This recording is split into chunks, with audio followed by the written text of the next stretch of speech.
So hello everybody, my name is Dominic Kale. Unfortunately, I'm not able to be at CHI this year because of a work visa issue. The ironic thing is that I'm actually Canadian. I'm not able to go back to Canada for this.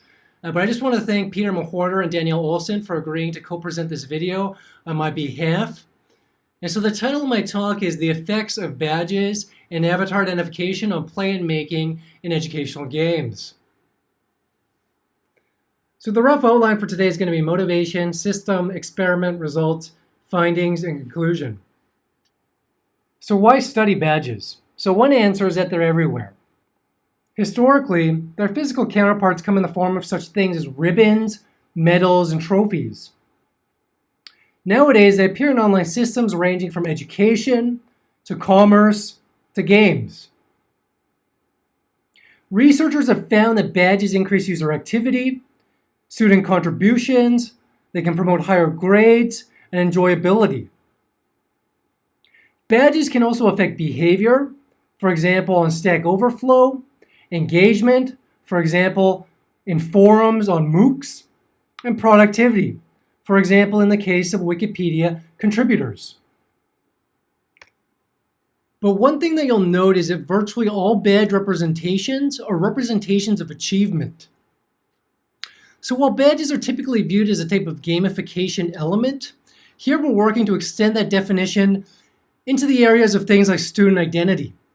For instance, a number of studies have demonstrated that being personally associated and having role models is crucial, even affecting career choices in mathematics and computer science. As such, we believe that badges representing concepts that are associated with the self or badges representing relevant role models could enhance motivation, etc. So in this study, we not only look at achievement badges, but also badges representing personal interests and role models. So why study avatars? Avatars are also everywhere. They're the avatars we play in online games. They're the user profiles that we socialize and network with online.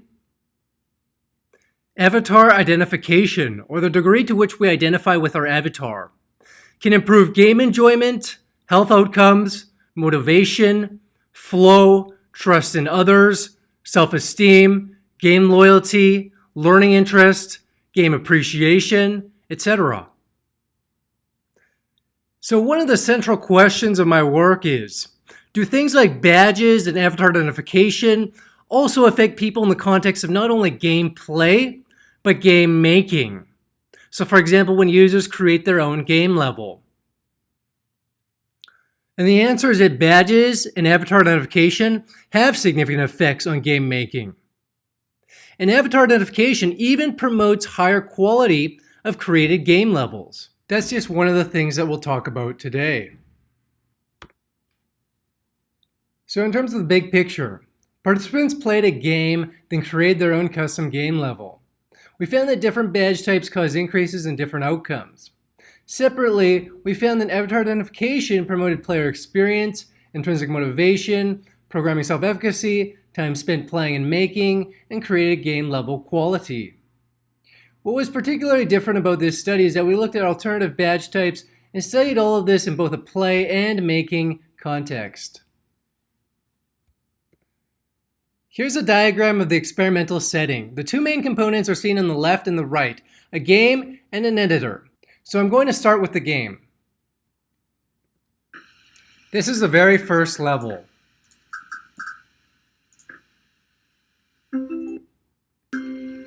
This is level 6, when people are introduced to loops.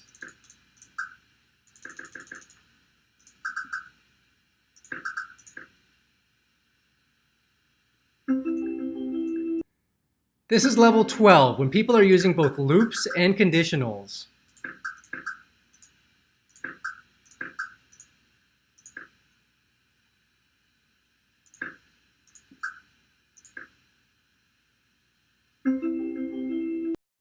So for the editor, we start with just a very basic blank map.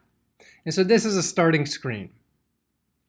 And just so it's clear, the point of the editor is to make maps that are playable in a similar way to the ones that you just saw. This is a built-in image search. Here the user is searching for an image of a cat.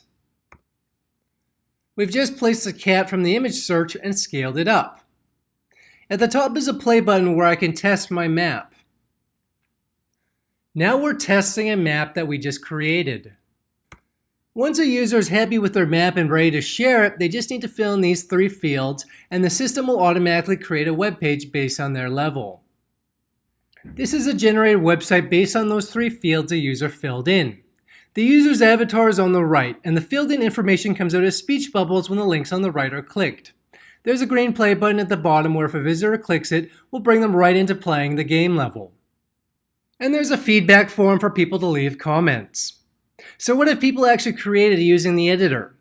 I'm just going to quickly show some of the maps that people create in this experiment to give you a sense of the possibilities. This one is called Home Road and has lots of different types of assets. This one is called Garden and is an extremely long horizontal map like those in side-scrolling games. This one is called Picnic Time. This one is called Summer Days and creates this illusion of a horizon. And many of the maps are also based on outer space. And so now that we've covered the experimental setting, I'm going to move on to describing the experiment itself now.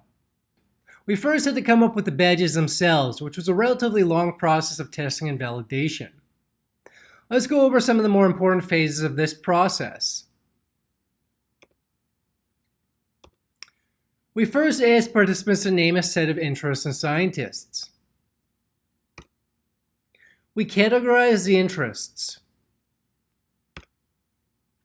Each scientist and interest was then ranked by how often they were mentioned.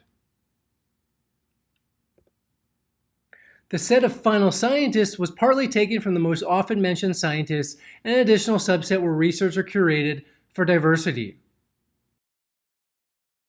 The set of final interests were obtained by having users rate the most often mentioned interests. We took the highest rated interests and categories of interest as our final set. We then Googled each interest and scientist to find badge images. We took the first image result and 2 more image results at random from the first 10. We normalized image sizes and made them all black and white to control for potential color confounds. Badge images were then ranked, and we took the highest ranked badge images. For achievement badges, we created or found 5 possible achievement badge images for each game level. These badges were ranked and given captions. We chose what we felt were the best captions.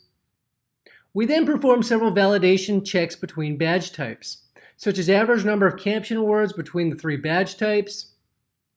We normalized the image style between badge types. We also ensured that average pixel intensity between badge types was roughly similar. We then checked that badge images still represented the person or thing that we wanted them to represent. That the final badges in badge form still represented what we intended them to represent. And that the badges were apt for the specific game environment they were being used in. And so all of this yielded a set of interests, scientists, and achievements with corresponding visual badges for each of them. So this is what the badges look like. They were selected at the end of each level as a reward for completing the level. There was also a no badges condition in which no badges were present. Participants were randomly assigned to one of these badge conditions at the beginning. This is how the badges appeared in-game at the end of a level. This is how the badges appeared in the editor. So overall, we had more than 2,000 participants from Amazon's Mechanical Turk. We measure engagement using the player experience of need satisfaction scale, or the PENS, and the intrinsic motivation inventory, or the IMI. We measure programming self-efficacy, also using a validated scale. We measure participant identification with their virtual representation. This is done using the Player Identification Scale, or the PIS, which breaks down identification into 3 components. Similarity identification, or how similar you are to your avatar. Embodied identification, or how much you are your avatar. And wishful identification, or how much you view your avatar as an ideal version of yourself. Finally, we also measure participants' created game level quality and the time they spent. So how did we measure created game level quality? We hired 3 QA testers that first went through a training period of approximately 2 days. The QA testers then each rated the more than 2,000 game levels. On average, this process took approximately a month for each QA tester. So in terms of the overall protocol, players first spent a minimum 4 minutes creating their avatar. Participants then played Mazzy for as long as they wanted. Participants were then introduced to the editor. They were required to spend at least 10 minutes creating a game level. After 10 minutes, they could exit at any time. So what were our results? For badges. And before beginning, I should mention that overall the choice condition was not very beneficial, possibly because it just resulted in too many possible choices.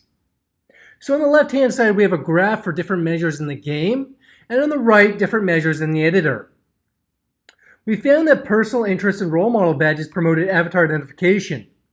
The achievement and role model badges promoted player experience, as well as intrinsic motivation. And that role model badges promoted programming self-efficacy.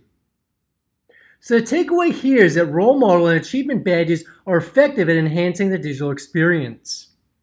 In terms of avatar identification, we ran a linear hierarchical regression. And what this does is it takes a predictor variable and sees how much variance it can predict in a dependent variable. And here the predictor variable is avatar identification, and the dependent variables are all the outcomes we're studying. And so we found that avatar identification can significantly predict player experience, intrinsic motivation, self-efficacy, the time spent in both the game and the editor, and even significantly predicted the quality of created game levels, as rated by those 3 QA testers. However, interestingly, wishful identification actually negatively predicts quality. So higher wishful identification with your virtual representation results in lower map quality. So on average, our significant R-squared values predict 7.4% of variance in player experience, intrinsic motivation, and self-efficacy, which is a medium effect size, and 1.8% of variance in time spent, and 3.3% of variance in created game level quality, which are medium to small effect sizes. And so the takeaway here is that avatar identification is able to promote everything from engagement to self-efficacy to the time spent to the quality of created artifacts. And so overall, we found that different badges positively affected different outcomes, and that avatar identification promoted virtually all outcomes studied in both play and making. One caveat, however, is that wishful identification was actually negatively correlated to map quality. Wishful identification is correlated with lower psychological well-being.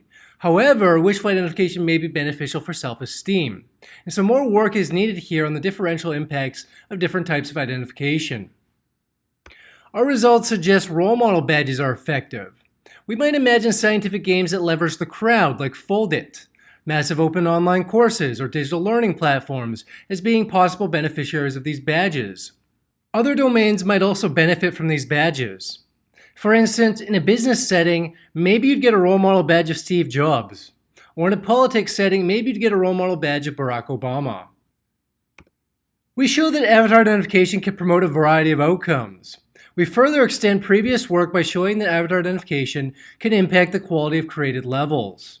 It remains an open question as to whether the production of other artifacts can also be similarly affected through identification with an on-screen representation. For example, writing an essay, programming an application, or designing a graphic. In this study, we've looked at how badges and avatar identification impact both play and making in an educational game. We found that certain badges could promote avatar identification, namely personal interest and role model badges, player experience, namely achievement and role model badges, intrinsic motivation, also achievement and role model badges, and programming self-efficacy, namely role model badges, during both the game and the editor. Avatar identification promoted player experience, intrinsic motivation, self-efficacy, and the total time spent playing and making. Avatar identification also promoted other meaningful in-editor activity, such as playtesting time, etc., and led to significantly higher overall quality of the completed game levels, as rated by 3 QA testers. Here, we've conducted a first study on alternative badge types and a first study of badges and avatar identification in a making context. And so Peter and Danielle have graciously offered to help answer questions, but if there's any kind of follow-up, don't hesitate to contact me.